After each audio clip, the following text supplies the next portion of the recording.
I woke up with a jolt, my body still heavy with sleep, only to see Daniel standing by my bedroom door. His face was flushed, his hands fidgeting at his sides. He muttered an apology, eyes darting everywhere but at me. For a moment, an uneasy silence hung between us, thick and uncomfortable. I pulled the blanket tighter around me, my mind racing to make sense of his presence. Before I could say anything, he turned on his heel and rushed out. I should have called him back, should have asked what was wrong. But I told myself he was just embarrassed, that he must have walked in by accident. Maybe he had something to say but lost his nerve. The thought nagged at me all evening, but I pushed it aside, telling myself I was overthinking. That night, as I lay in bed, I heard Daniel's voice from the hallway. He was on the phone, his voice hushed but urgent. I held my breath, straining to listen. And then, I heard it, Jamal's name. My stomach clenched. Yeah, Grandma's new friend. You think she knows? A pause. I don't know, man. But it doesn't feel right. I sat up, my pulse thudding in my ears. Who was Jamal? And why was Daniel talking about me like this? My mind reeled back to how it all started. It was a humid afternoon when I first saw him. He was working on my neighbor's house, stripped to the waist, his dark skin glistening with sweat. Muscles taut, eyes sharp. I watched from my porch, pretending to read, but my eyes kept drifting back. Then, as if sensing my gaze, he turned and looked right at me. A slow, knowing smile spread across his lips. I should have looked away. Instead, I held his gaze a second too long. Later that evening, I saw him again. I was tending to my garden when he passed by. Evening, ma'am, he said, his voice deep and smooth. I smiled politely, feeling foolish for the warmth creeping up my neck. Days passed. Small interactions. A casual remark here, a compliment there. And then, one day, as he handed me a fallen flower from my garden, his fingers brushed mine, just for a second, just enough to make my breath hitch. I told myself it was nothing. Just harmless curiosity. But deep down, I already knew better. I didn't mean for it to happen. At first, it was just an innocent routine. I would step outside, feigning interest in my garden, in the sky, in anything, but my eyes always sought him out. I started timing my walks carefully, making sure I'd pass by just when he'd be finishing his work, just when he'd be wiping the sweat from his brow and stretching his aching muscles. And then, one evening, he was there. Waiting. I opened the gate, my heart already fluttering wildly. Jamal leaned against the post, that same slow, knowing smile playing on his lips. Been hoping to catch you, he said, his voice like warm honey. I swallowed. Oh. He looked at me for a moment, as if deciding whether to say more. And then, so casually, so effortlessly, he said, "You're beautiful, you know that?" My breath caught. I hadn't heard those words in years. Not from my husband, not from anyone. They clung to me like a long-forgotten melody, rekindling something inside me I thought had long died. I should have laughed, waved it off. Instead, I opened the door. "Would you like some tea?" My hands trembled as I poured the water. The kitchen felt too small, the air too thick. He watched me closely, his presence filling the space, making it hard to breathe. We talked. About his struggles, about his dreams. About how he came to London, how hard it was to build a life here. His voice was soft but heavy with pain. I found myself leaning in, lost in his story, his warmth. And then, a moment. As he reached for his cup, his fingers brushed against mine.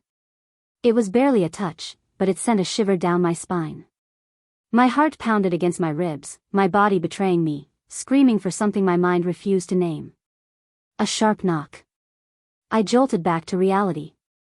Evelyn. I shoved the door open, forcing a smile, my breath still uneven. Eve. What a surprise. She stepped in, eyes scanning the room. Jamal had already slipped into the kitchen, out of sight. "Who was that?" she asked, her tone too casual. I swallowed. "Just an old friend." Evelyn's gaze lingered, doubtful. "Be careful, Roz. Men like that, they know how to take advantage." I laughed. Brushed it off. But deep down, I already felt the pull of something dangerous. I don't know when it happened. When he became my obsession. Nights turned into stolen moments, quick embraces behind closed doors, whispered confessions in the dark. Every second with him felt electric, dangerous. The thrill of secrecy, of breaking the rules, made my heart pound like it hadn't in years. I started lying. To Evelyn. To my family. Little lies at first. A dinner here, a phone call there. Oh, I was just out with friends. I must have missed your call, I was busy. I wasn't busy. I was with Jamal. I convinced myself it was love. He made me feel alive, like I was desirable again. But there were cracks, small ones. I started noticing how he never spoke about his past, how he always changed the subject when I asked about his friends. I never met them, never saw where he lived. And then, one night, I couldn't help myself. He'd told me he had plans, just a drink with the boys. But something gnawed at me, something I couldn't ignore. So, I went looking for him. I found him at a dimly lit pub across town, laughing too loudly, standing too close to a woman at least 20 years younger than me. I froze in the doorway, heart hammering in my chest. Then, I heard it. You're beautiful, you know that? The same words. The same smile. The same touch on her hand. My breath caught. Had I been a fool this whole time? Was I just another name on a long list of women he played? Heat rushed to my face, anger, embarrassment, devastation all at once. I turned and walked away, my legs shaking beneath me. By the time I got home, the tears had already begun. I cried myself to sleep that night, feeling used, discarded. And then, he called. His voice was soft, pleading. She's just a friend, I swear. It's only you, Rosalind. Only you. I wanted to believe him. I needed to believe him. So, I did. Days passed, and my bank account started shrinking. Just until my next job starts, he'd say, pressing his hands around mine, his eyes searching mine for trust. I told myself it was fine. That I was helping him. That this was love. Evelyn stormed into my house, her face flushed with anger, a stack of papers clutched in her trembling hands. Roz, what the hell is this? She demanded, shoving my bank statement towards me. I glanced down, my stomach twisting. Transactions. So many transactions. Withdrawals, transfers, money vanishing faster than I'd realized. You've given him over £15,000. Are you blind? Her voice was sharp, cutting through me like a blade. I recoiled, my heart pounding. 15,000? No, it couldn't be. I would have noticed. Wouldn't I? It's my money, I snapped, pushing the papers away. And he loves me, Evelyn. Evelyn let out a bitter laugh. He loves your money. I flinched. No. She didn't understand. She'd never felt the way he made me feel, never experienced the fire, the passion, the hunger. He's struggling. I'm helping him. My voice wavered, betraying the doubt creeping into my mind. Evelyn crossed her arms, her eyes filled with something worse than anger, pity. Roz, wake up. You're a meal ticket to him.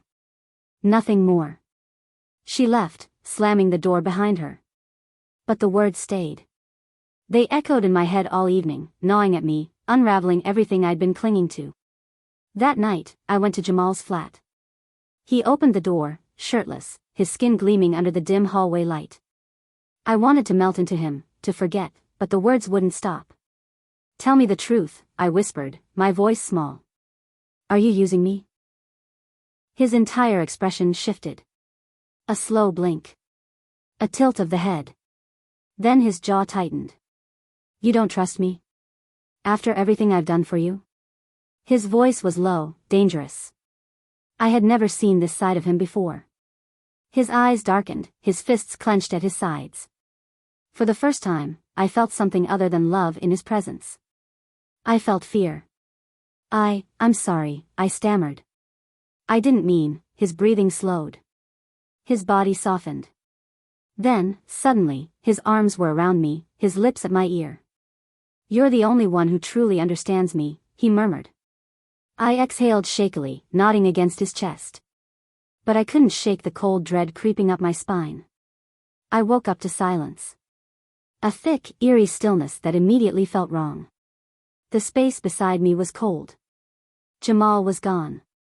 I swung my legs over the bed, rubbing my temples, trying to shake off the unease curling in my stomach. Then I noticed it, the open drawers. The missing jewelry box.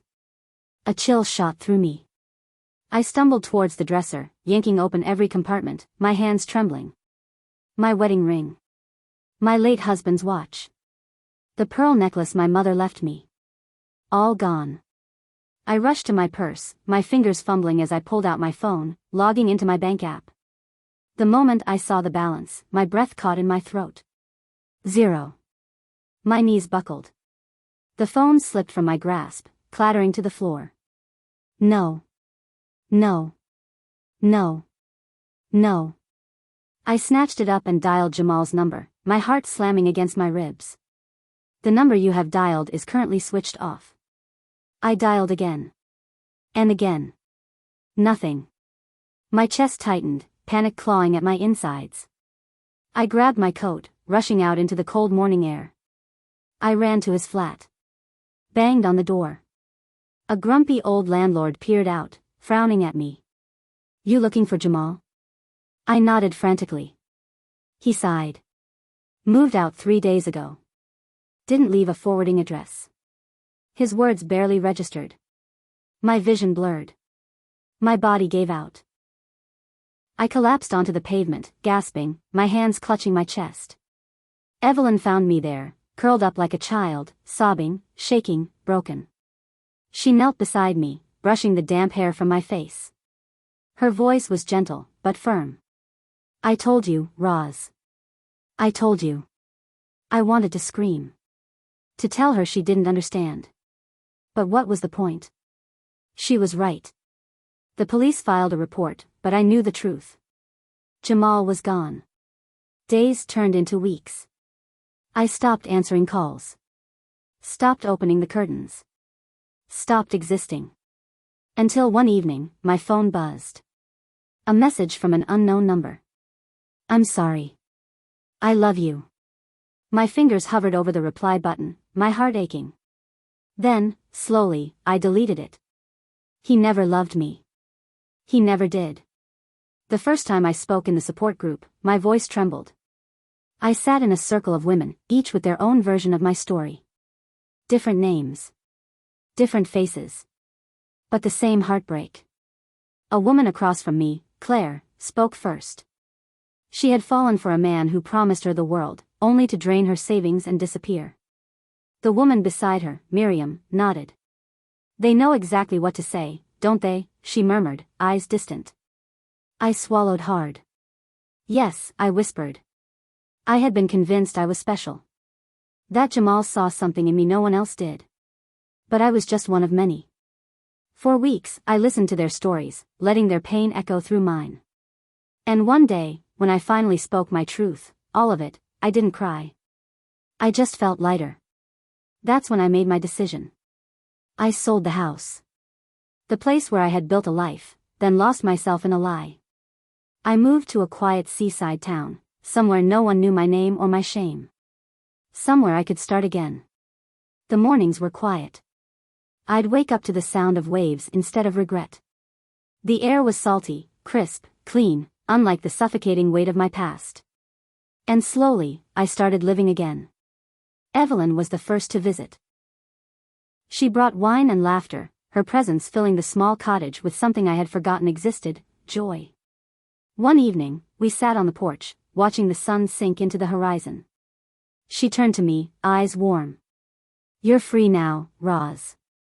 I inhaled deeply, letting the breeze fill my lungs. The past still whispered, but it no longer owned me. I nodded, squeezing her hand. Yes. I am. Because true love isn't selfish. It isn't manipulative. I thought I had found love. But in reality, I lost myself. And now? I've finally taken my life back. If you've ever been in a toxic relationship or know someone who has, share this video. And don't forget to subscribe for more bold confessions.